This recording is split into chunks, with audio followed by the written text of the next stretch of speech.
Hello students, कैसे हैं सभी। देखिए आज जो है हम टॉपिक कर रहे हैं पैरेललोग्राम लॉ ऑफ एडिशन। अभी तक जो हमने पढ़ा था बच्चों, क्या पढ़ा था? Triangle law of addition.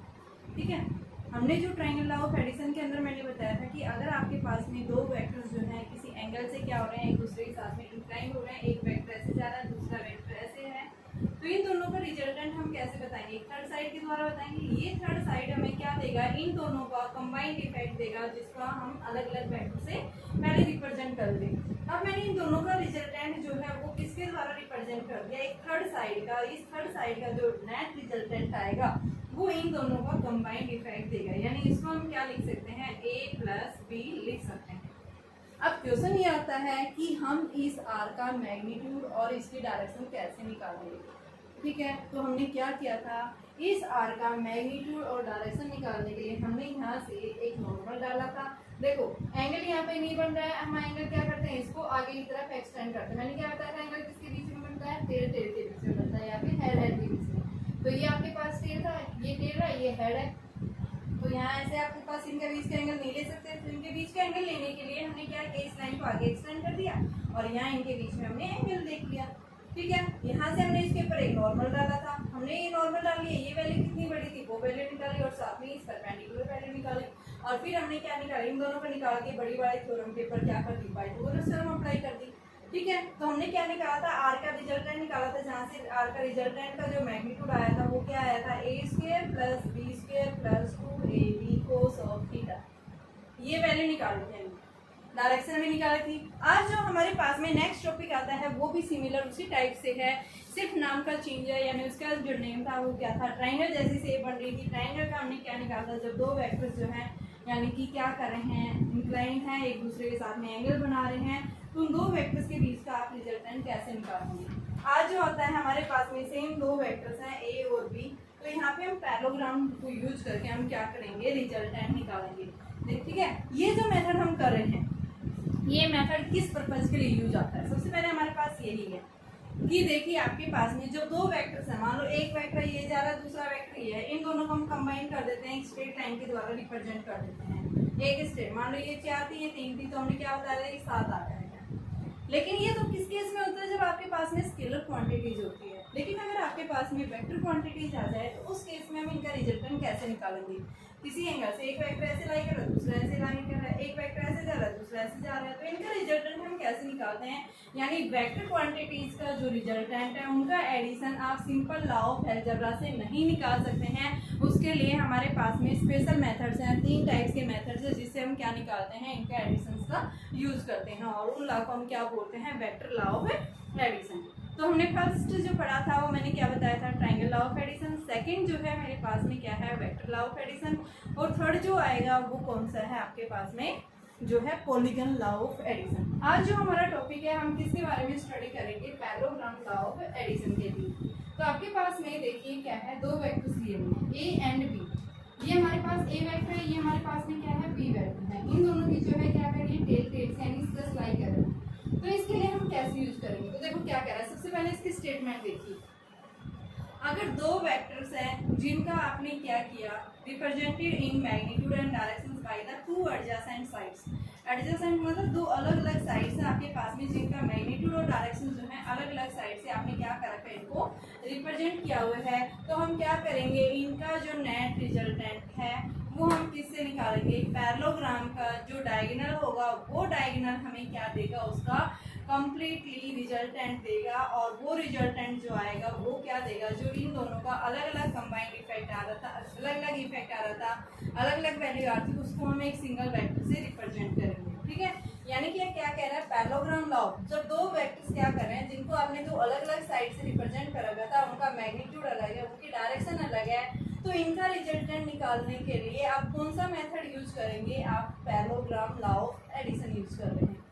दोनों मेथड्स यूज कर सकते हैं, ट्रायंगल लॉ से भी वही रिजल्टेंट है, पैरेललोग्राम लॉ से। लेकिन हम यहाँ पे बता रहे हैं हम पैरेललोग्राम लॉ से भी निकाल सकते हैं। जब दो वेक्टर्स क्या हैं, मान लो एक वेक्टर आपके पास ऐसे है, दूसरा वेक्टर हमारे पास ये है। ये वेक्टर हो गया ए, ये वेक्टर हो गया हमारे पास बी। इन दोनों के बीच में एंगल क्या है? थीटा एंगल से क्या कर रहे हैं? लाई कर रहे हैं। तो इनका रिजल्टेंट हम कैसे निकालेंगे? तो क्या कह रहा है? हम इसके लिए क्या लेंगे बेटा? एक पैरेललोग्राम ड्रॉ करेंगे। इस यानी ये जितना साइड है उतनी साइड हम ये पैरेललोग्राम में साइड्स क्या होती है, पैरेलल होती है। तो आपके पास ये आ गया, इधर से ये साइड जितनी होगी वो उसके इक्वल आ गई, ठीक है। तो और ये हमारे पास में इस पैरेललोग्राम का डायगोनल हो गया। ये ए है, ये भी ए, ये बी है तो ये भी, और ये क्या देगा, इस पैरेललोग्राम का रिजल्टेंट देगा डायगोनल, जिसको हम किसके इक्वल बताएंगे, ए प्लस, ठीक है। यानी आप क्या दिखा सकते हैं, आर जो आएगा वो क्या आएगा, ए प्लस बी के इक्वल आएगा। यहाँ इन दोनों के बीच में टोटल एंगल कितना बन रहा है, थीटा एंगल बन रहा है। तो हम कैसे रिजल्टेंट निकालेंगे, इसका रिजल्टेंट मैंने बता दिया, एक सिंगल साइड से रिप्रेजेंट करेंगे। वो सिंगल साइड कौन सी होगी, पैरेललोग्राम का जो डायगोनल होगा उस डायगोनल के द्वारा आप उसको कंप्लीटली रिप्रेजेंट करेंगे। देखो ये लाइन लिखी है, the resultant is completely represented both in magnitude and directions by the direction of the diagonal of the parallelogram drawn from that point। यानी इस पॉइंट से जो डायगोनल लिया गया है वो डायगोनल हमें क्या देगा, इन सब का नेट रिजल्टेंट देगा, साथ में मैग्नीट्यूड का रिजल्टेंट और रिजल्टेंट का मैग्नीट्यूड और डायरेक्शन हम निकालेंगे, लेकिन कंप्लीटली रिजल्टेंट जो देगा वो आपको पैरेललोग्राम का डायगोनल देगा, ठीक है। तो देखिए अब हम इसको कैसे प्रूव करेंगे, हमें क्या निकालना है, to find magnitude of R. पहले हमें आर का क्या निकालना है, मैग्नीट्यूड। तो हम इसके लिए क्या करेंगे, सबसे पहले देखिए ये बी वेक्टर है, ये हेड हो गया, ये टेल हो गया, इनके बीच में एंगल नहीं बन सकता तो इसको हम कहाँ लेंगे, आगे।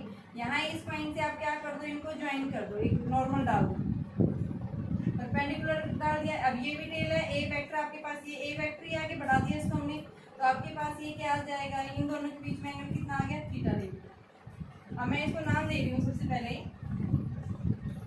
एम एन ओ पी, ठीक है। तो आपके पास जो ट्रायंगल बन रही है, in triangle N O Q, तो इस ट्रायंगल से आप कोस थीटा निकालो। कोस थीटा क्या आएगा बेटा, एन क्यू अपॉन में ओ एन। तो ये हमारे पास में एन क्यू बराबर O N cos of theta. N Q हमारे पास में ओ एन क्या है, बी वेक्टर की इक्वल, तो बी कोस थीटा, ठीक है। सिमिलर हम इसी ट्रायंगल से क्या लेंगे, साइन थीटा। साइन थीटा क्या आएगा, ओ क्यू अपॉन में ओ एन, तो ओ क्यू हमारे पास में O N sine of theta, और ये क्या है, बी साइन ऑफ थीटा। हमने निकाल दिया बेस, जो हमने डाला भाई परपेंडिकुलर डाला, ये लाइन आगे एक्सटेंड की है, उसकी वैल्यू निकाल दी, ये वैल्यू निकाल दी। अब हमारे पास में क्या बन रही है, एक राइट एंगल ट्रायंगल बन रही है, बड़ी वाली जो ट्रायंगल है, in triangle M O Q. Pythagoras theorem use कर दो, बाय यूजिंग पाइथागोरस थ्योरम क्या कहती है, हाइपोटेनस का स्क्वायर एम ओ का स्क्वायर बराबर एम क्यू स्क्वायर प्लस में क्यू ओ का स्क्वायर। एम ओ क्या है, ये आर का स्क्वायर है, मैग्नीट्यूड निकाल रहे हैं, तो ये एम क्यू किसके इक्वल है बेटा, एम एन प्लस में एन क्यू प्लस में क्यू ओ का स्क्वायर। वैल्यू पुट कर दी है, अब इन सबकी वैल्यू रखेंगे हम, तो देखिए हमारे पास में क्या आ जाएगी वैल्यू,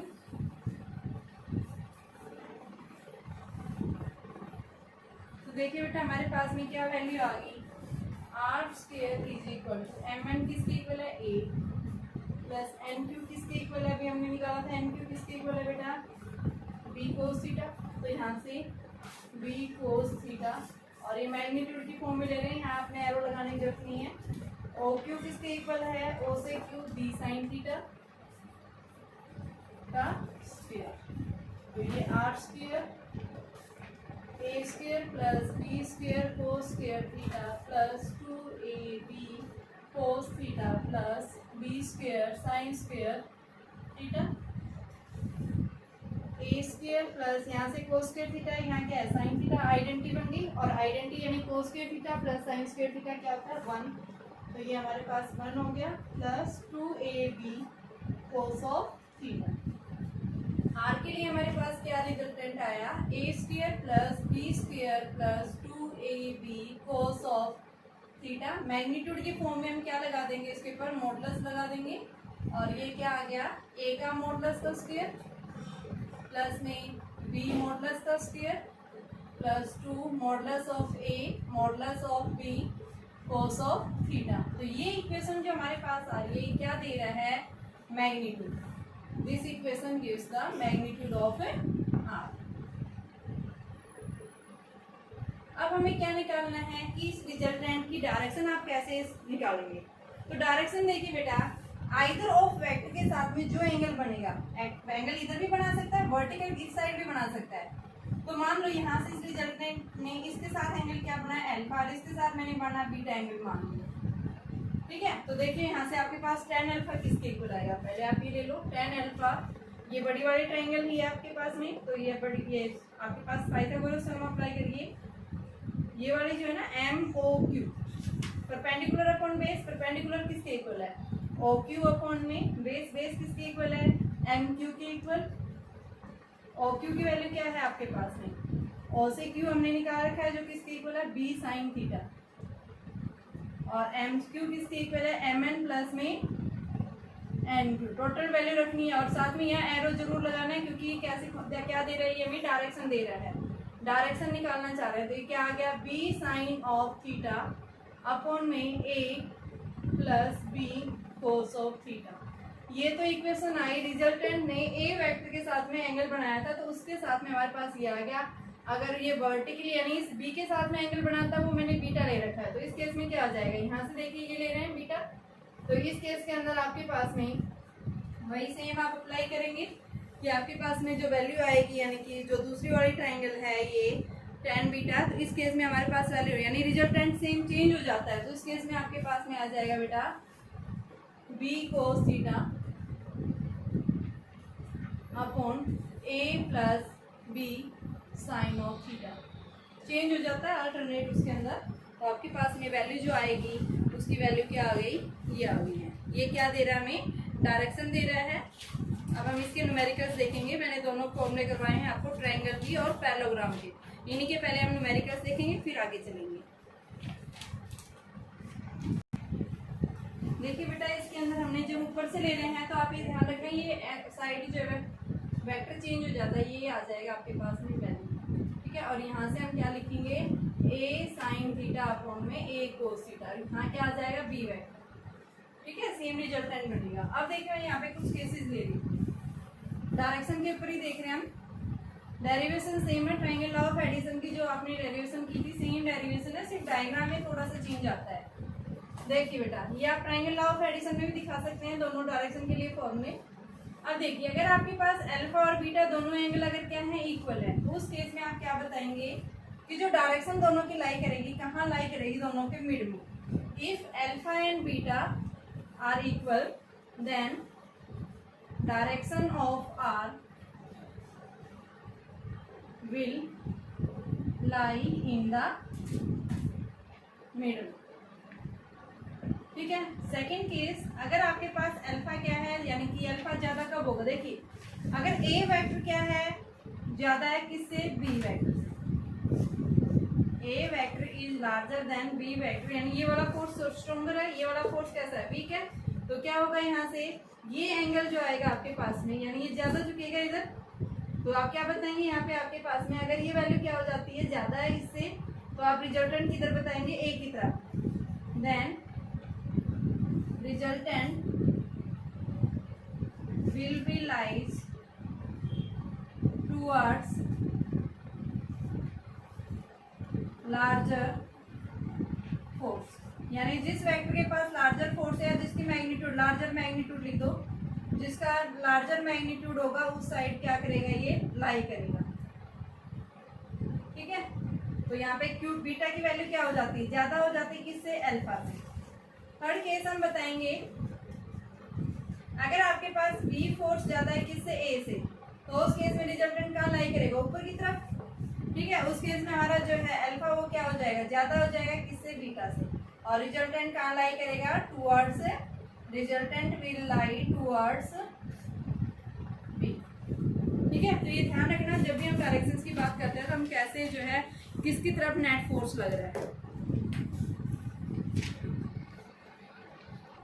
देखिए बेटा इस क्वेश्चन में क्या पूछा, आपके पास दो फोर्सेज है, ठीक है, एक है 5 न्यूटन का, दूसरा है 12 न्यूटन का। तो इनके बीच में एंगल क्या है, क्या हो जाए कि जब इनको ऐड करें तो इनका रिजल्टेंट जो है 17 न्यूटन हो जाए, 7 न्यूटन हो जाए और 13 न्यूटन, यानी तीनों के बीच का हमें एंगल निकालना है। देखो हमने क्या पढ़ाया अभी, आर इज इक्वल टू क्या होता है, A square plus B square plus 2ab cos of theta, यानी थीटा की वैल्यू निकालनी है। आर आपके पास में दिया हुआ है, तो फर्स्ट केस में हमारे पास में दिया हुआ है 17 न्यूटन। अगर आर कितना है 17 न्यूटन है और ए आपके पास कितना है बेटा 5, बी कितना है 12 न्यूटन, तो रखें यहाँ पे कोस थीटा की वैल्यू निकालेंगे तो आपके पास में क्या आ जाएगा, R square is equal to A square plus B square plus 2ab cos of theta. R की वैल्यू क्या है यहाँ पे 17 का square is equal to A की वैल्यू 5 का स्क्वायर प्लस 12 का स्क्वायर प्लस में 2 into 5 into 12 cos of theta. हमारे पास में ये आ गया 289, 25 प्लस में 144 प्लस में 120 कोस ऑफ थीटा। तो ये आपके पास बेटा आप ऐड करेंगे 289 minus 169 is equal to 120 cos of theta. तो ये 0 2 1 120 कोस ऑफ थीटा। तो ये थीटा कोस थीटा क्या आ गया यानी 1, और कोस थीटा की वैल्यू कितने एंगल पे होती है 0 पे, तो यहाँ पे आपके पास थीटा क्या आ गया यानी कि 0 आ गया फर्स्ट के अंदर। ठीक है, अब सेकंड केस देखिए। फर्स्ट केस के अंदर हमारे पास में ये वैल्यू आई है, यानी जब आर की वैल्यू हमने क्या रखा है 17 न्यूटन रखा है, थीटा हमारा क्या आया 0। सेकंड केस रखिए, अगर आप आर कितना ले रहे हैं सेकंड केस में 7 न्यूटन, तो यहाँ पे आप 7 का स्क्वायर कर दो। इसी को मैं सेम एज इट इज कर रही हूँ। यहाँ पे हम क्या कर देंगे, आर की वैल्यू 7 का स्क्वायर, ये हमारे पास 49 और 49 minus 169 is equal to 120 cos of theta. तो ये आपके पास 0 और 2 1 माइनस ये आपके पास में 120 कोस ऑफ थीटा। तो कोस थीटा की वैल्यू क्या आ गई -1, और -1 किसके ऊपर होती है आपके पास में, यानी कि जो हम बताते हैं ये 180 डिग्री के ऊपर। ठीक है, तो थीटा की वैल्यू आपके पास में 180 डिग्री। तो सेकंड केस हम क्या बताएंगे, थीटा क्या आ गया 180 डिग्री। थर्ड केस देखिए, अगर आपके पास आर की वैल्यू क्या हो जाए 13, तो इसमें थर्ड में हम देख रहे हैं थर्ड केस, अगर रिजल्टेंट हमारा क्या है 13, ए और बी सेम है, ए भी आपका 5 है और बी भी आपका 12 है, ये सेम है, सिर्फ रिजल्टेंट चेंज हो रहा है। तो यहाँ पे हम क्या करेंगे, इसकी वैल्यू फिर चेंज कर देंगे। तो 13 का स्क्वायर 169, तो 169 माइनस ये 169 is equal to 120 cos of theta, 0 बराबर 120 कोस ऑफ थीटा। तो कोस थीटा 0 कब होता है 90 डिग्री पे, तो यहाँ से थीटा क्या आ गया 90 डिग्री। तो यानी हम क्या बताएंगे थीटा कितना आ गया 90। तो देखिए यहाँ पे फर्स्ट 0 180 90, तो यानी इसका फर्स्ट ऑप्शन आएगा। ठीक है, क्या पूछा था यहाँ से इनकी वैल्यू निकालेंगे। तो आपसे क्या पूछा है, आपके पास दो वेक्टर्स हैं, ए जो है वो 6 न्यूटन है, बी जो है 8 न्यूटन है, और थर्ड जो है आपके पास में वो कितना है, यानी इनके बीच का जो एंगल है ए और बी के बीच का एंगल दे रखा है 60 डिग्री दे रखा है। ठीक है, तो आपने क्या निकालना है यहाँ से आर की वैल्यू, तो सीधा सा फॉर्मूला है आर इज इक्वल टू, मैंने क्या बताया है A square plus B square, ए का करो आप यहाँ पे 36, बी का 64 plus 2 into 6 into 8 into cos of 60। कोस 60 की वैल्यू क्या होती है 1/2, तो यहाँ से आपके पास 36 प्लस 64 प्लस में 12 इंटू 8 और ये 1/2 और इसका रूट ये आ गया। ये हमारे पास में 100 प्लस में 40 है। ठीक है, ये आ गया आपके पास में रूट 140 है, और 148 की वैल्यू को हमें इसको रूट की फॉर्म में आ जाएगा, तो यानी वैल्यू क्या आ गई, ये वैल्यू आ गई। अगला क्वेश्चन दे रखा है आपके पास में दो वेक्टर्स हैं बेटा, दो वेक्टर्स का जो रेशो, क्वेश्चन नंबर सेकंड, दो वेक्टर्स का जो रेशो है वो क्या दे रखा है 3 रेशो, यानी मान लो ए और बी का रेशो क्या दे रखा है 3:5 है। If the angle between them, अगर इनके बीच का एंगल कितना है 60 degree, and the magnitude of the resultant, resultant का जो मैग्नीट्यूड है वो आपके पास 35 दिया हुआ है, तो मैग्नीट्यूड ऑफ वेक्टर्स निकालना है। तो यहाँ पे आपके पास जो ए वेक्टर, मान लिया ए वेक्टर किसके इक्वल है 3x, बी वेक्टर किसके इक्वल है 5x, क्योंकि रेशो की फॉर्म में दे रखा है ये भी रेशो ऑफ टू वेक्टर्स। तो इसको मान लिया आपके पास में एक क्या है 3x, दूसरा क्या है 5x।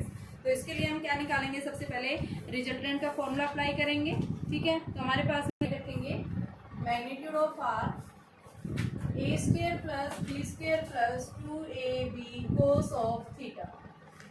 आर की वैल्यू कितनी है 35, ए की वैल्यू यहाँ 3x, 3 का स्क्वायर यानी कि 9x square plus 25x square plus में 2 into 3x into 5x cos of 60।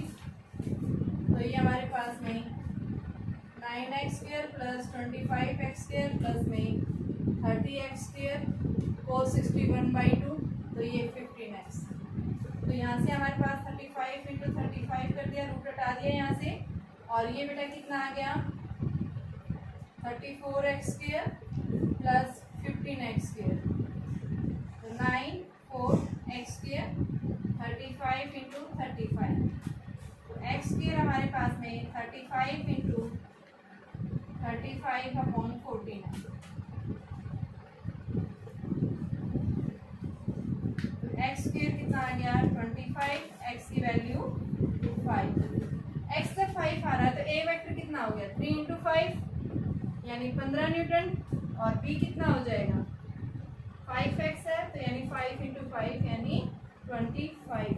देखो एक बार फिर से, आपके पास दे रखा है दो वेक्टर्स का रेशो दिया हुआ 3/5, इनके बीच का एंगल 60 डिग्री है, रिजल्टेंट इनका 35 है। तो यहाँ क्या पूछा है वेक्टर्स का मैग्नीट्यूड क्या होगा। तो मान लिया हमने ये जो वेक्टर्स का जो रेशो है, ए वेक्टर कितना दिया हुआ है 3x, बी वेक्टर कितना दिया हुआ है 5x, ठीक है। तो यहाँ से हमने रिजल्टेंट का फॉर्मूला लिया, आर की वैल्यू पुट की यहाँ से और इन सबकी वैल्यू पुट कर दी, इसको हमने सिंप्लीफाई किया, x हमारा 5 आ गया। जब x हमारा 5 आ रहा है तो यहाँ से a और b हमने क्या बता दिया, a की वैल्यू कितनी आ रही है 15 न्यूटन, b की वैल्यू कितनी आ रही है हमारे पास में 25 न्यूटन आ गई है। आपके पास क्या बोल रहे हैं, दो फोर्सेज जो है अपोजिट डायरेक्शन में है। अपोजिट का मतलब एक फोर्स अगर इस साइड लाई कर रहा है तो दूसरा फोर्स इधर है, ये मान लो ये है, तो ये क्या है बी वेक्टर है। जब दो फोर्सेज अपोजिट डायरेक्शन में लाई करते हैं तो उनका नेट रिजल्टेंट क्या हो जाता है a minus B, same direction में ऐड हो जाते हैं, अपोजिट डायरेक्शन उल्टी होने की वजह से माइनस, ठीक है। तो ये क्या कर रहा है, जब ये अपोजिट डायरेक्शन में लाई कर रहे हैं तो इनका रिजल्टेंट कितना है 10 न्यूटन है, और जब ये परपेंडिकुलर है यानी एक फोर्स इधर लाई कर रहा है दूसरा ऐसे लाई कर रहा है, तो इनका रिजल्टेंट का जो मैग्नीट्यूड है, देखो जब ऐसे लाई करते हैं तो हमारे पास ये r होगा, इस तरह से ये a वेक्टर हो गया, ये b वेक्टर, तो इनका रिजल्टेंट क्या हो जाएगा r यानी थीटा 90 डिग्री हो गया। तो ये आपके पास में क्या आ जाएगा a square plus b square plus 2ab cos of 90, cos 90 क्या होता है 0, तो ये टर्म क्या होगी 0। तो r की वैल्यू हमारे पास क्या आ गई, जब परपेंडिकुलर होंगे एक दूसरे के तो a square plus b square. यहाँ से r की वैल्यू जो है वो किसके इक्वल दे रखी है बेटा, देखिए जब परपेंडिकुलर है उस केस में 50 दे रखी है, a square plus b square. ये इक्वेशन सेकंड है, ये इक्वेशन फर्स्ट है। यहाँ हम इसको सॉल्व करेंगे कि आपके पास में पूछा क्या है कि मैग्नीट्यूड ऑफ जो फोर्स है उसकी वैल्यू आपको निकालनी है। तो यहाँ से हम क्या करेंगे कि जो फर्स्ट वेक्टर है यहाँ से मैं a वेक्टर निकालूँ और इसकी वैल्यू यहाँ पुट कर दूँ, तो ये क्या आएगा a बराबर 10 प्लस b, और यहाँ इसमें पुट कर देते ये 50 into 50 is equal to a square plus b square, 10 plus b का square plus b square is equal to 50 into 50।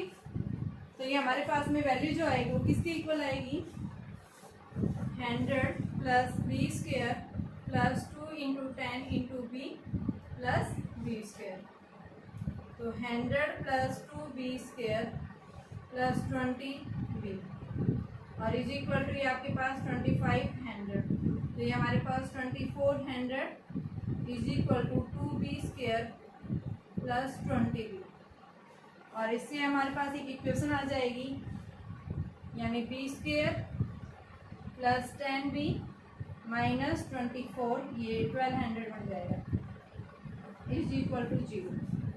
इसकी हमारे पास में क्या बनेगी क्वाड्रेटिक इक्वेशन, हम इसके फैक्टर्स बना लेंगे 40 एंड 30, ठीक है। तो हमारे पास में देखो इसके इक्वेशंस क्या बनेंगी इसके मैं फैक्टर्स बनाऊंगी बेटा। क्वाड्रेटिक इक्वेशन बन गई है B square plus 10b minus 1200 is equal to 0। तो बी स्क्वायर प्लस में 40b minus 30b minus 1200 is equal to 0। तो b into B plus 40 minus 30 into B minus 40 plus हो जाएगा ये। तो यहाँ से हमारे पास b प्लस 40 और b minus 30 is equal to 0। तो b की वैल्यू 30 आ गई, नेगेटिव हम लेंगे नहीं यहाँ पे।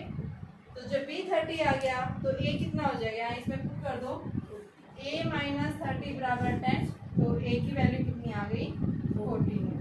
एक 40 आ गया, एक कितना आ गया 30 मीटर। ठीक है, देखिए बेटा इस क्वेश्चन के अंदर एक बार फिर से रिपीट कर रही हूँ। क्या कह रहा है, दो फोर्सेज हैं अपोजिट डायरेक्शन में लाई कर दो। जब भी दो वेक्टर्स अपोजिट डायरेक्शन में लाई कर रहे हैं तो यहाँ पे आप क्या बताएंगे, इनका रिजल्टेंट क्या हो जाएगा, a माइनस बी के इक्वल होगा। दूसरा क्या कह रहा है, जब ये परपेंडिकुलर लाई कर रहे हैं तो परपेंडिकुलर यानी थीटा 90 हो गया, कोस 90 क्या होता है 0। तो r की वैल्यू हमारे पास क्या आ गई, a square plus B square का रूट आ गई। ठीक है, r हमारे पास दे रखा है 50। तो दो इक्वेशंस आ गई। मैंने क्या किया, फर्स्ट इक्वेशन से एक वैल्यू a की निकाल ली और उसमें दूसरे में पुट कर दी। तो यहाँ से a निकाली, इसमें पुट कर देंगे और फिर इसके हमने क्वाड्रेटिक इक्वेशन, इसके हमने फैक्टर्स बना ली। तो हमारे पास क्या आ गया, a और b की वैल्यू आ गई। अब दूसरा क्वेश्चन देखिए, इसके अंदर दो वेक्टर्स हैं जिनका मैग्नीट्यूड क्या कह रहा है, दोनों का क्या है सेम है, जो कहाँ लाई कर रहे हैं, एक्टिंग थ्रू एक पॉइंट के साथ दो वेक्टर्स लाई कर रहे हैं, उनका मैग्नीट्यूड भी आई ग्रुप वेक्टर के इक्वल है। तो उनके बीच का एंगल बताओ। मान लो a वेक्टर भी हमारा x है, b वेक्टर भी हमारे पास x है और r की वैल्यू भी क्या है, आई ग्रुप वेक्टर का मतलब x ही है। थीटा निकालना है, थीटा क्या आएगा, तो r की जगह r स्क्वायर यानी r is equal to a square plus b square plus 2ab cos of theta. तो यहाँ से इसकी जगह x स्क्वायर ले लो, x square plus 2x square cos theta. तो ये 2x स्क्वायर यानी माइनस x स्क्वायर बराबर 2x स्क्वायर कोस थीटा। तो कोस थीटा क्या आ गया, माइनस 1/2। तो ये थीटा की वैल्यू किस पे, 120 डिग्री एंगल के ऊपर कैसे होती है, 90।